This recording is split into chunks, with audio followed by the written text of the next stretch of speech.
आज हम टैली में पेमेंट वाउचर की एंट्री कैसे की जाती है वो समझेंगे।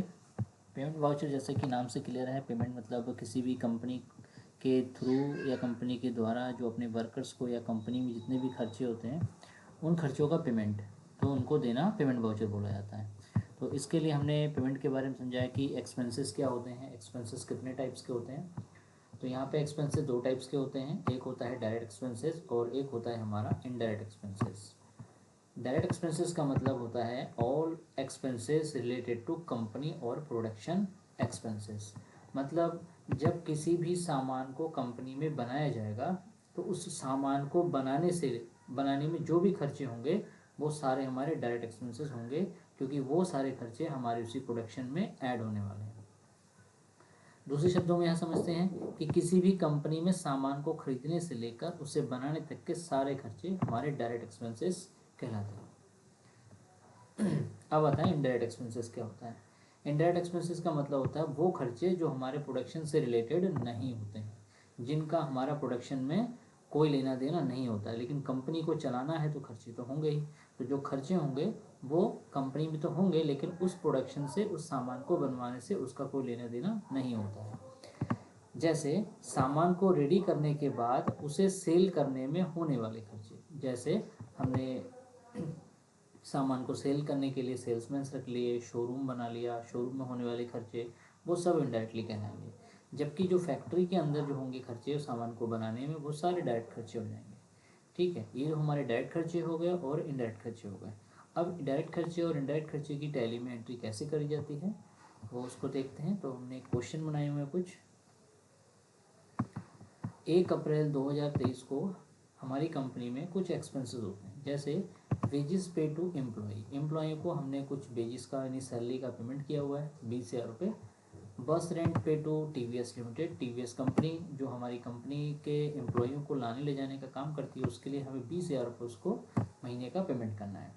फैक्ट्री में लाइट पे कुछ खर्च हुआ है उसका पेमेंट करना है। इसी तरीके से हमारी कंपनी में जो सामान बना है उस पर पैकिंग के कुछ खर्चे करने हैं।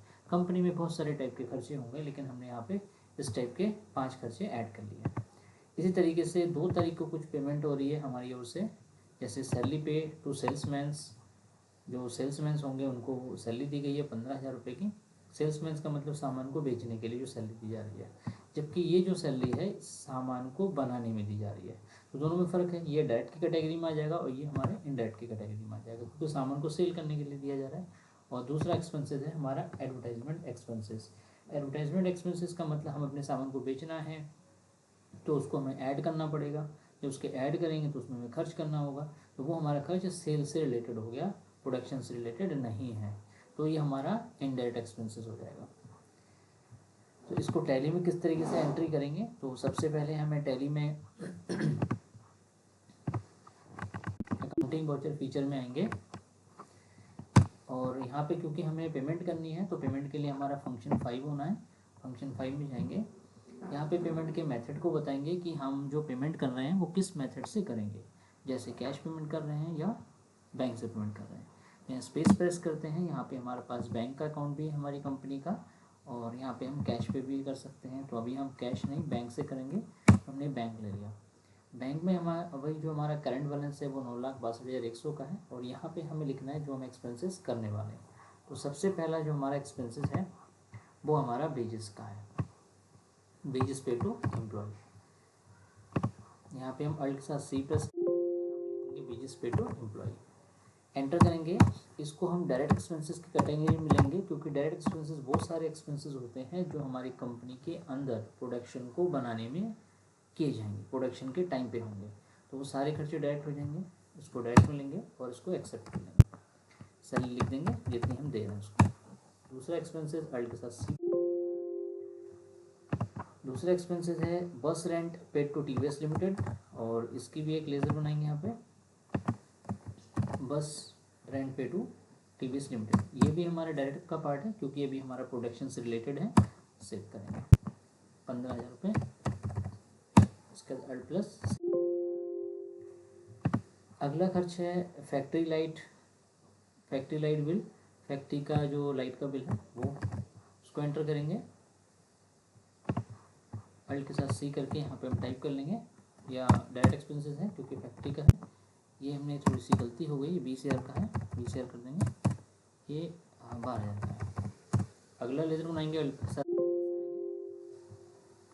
अगला बिल हमारा पैकिंग चार्जेस, जो हमने कंपनी में सामान को पैक करने में किया होगा, पैकिंग चार्जेस की एंट्री हो जाएगी। ये भी हमारे डायरेक्ट एक्सपेंसेस का पार्ट है, सेव कर लेंगे। 12,000 की एंट्री यहाँ पे कर देंगे। अब इसको हम सेव कर लेंगे।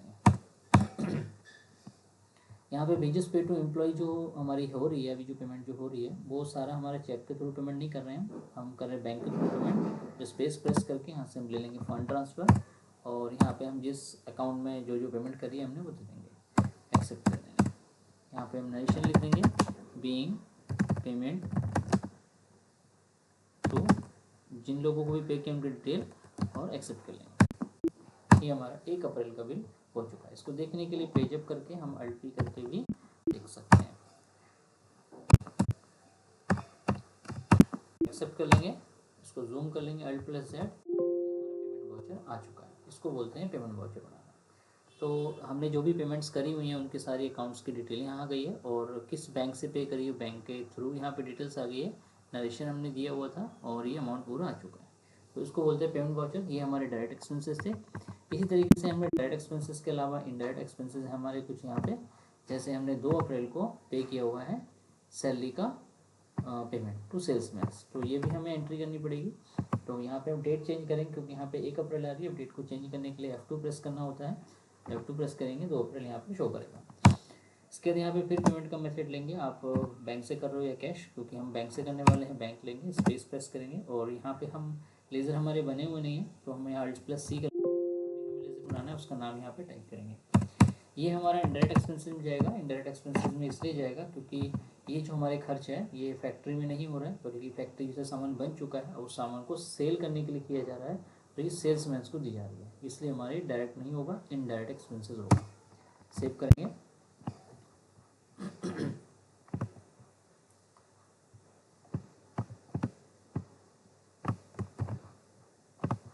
यहाँ पे डाल देते हैं अमाउंट। नेक्स्ट है अल्ट सी, टाइप कर लेंगे एडवर्टाइजमेंट एक्सपेंसेस। ये भी हमारा इनडायरेक्ट का पार्ट है क्योंकि सामान को सेल से रिलेटेड है, सामान को सेल करने के लिए किया जा रहा है। ये 2 एंट्री हमने 2 अप्रैल को कर ली, इसको भी हम सेव कर लेंगे। पेमेंट यहाँ पे भी हम फंड ट्रांसफ़र कर रहे हैं, फंड ट्रांसफ़र करके इसको हम सेव कर लेंगे। ये हमारा बिल बन चुका है। पेजअप करके इसको भी अल्ट पी करके देख सकते हैं। यहाँ पे हम अल्ट के साथ इसको भी जेड कर लेंगे, ये प्रिंट शो कर देगा, पेमेंट बच चुका है।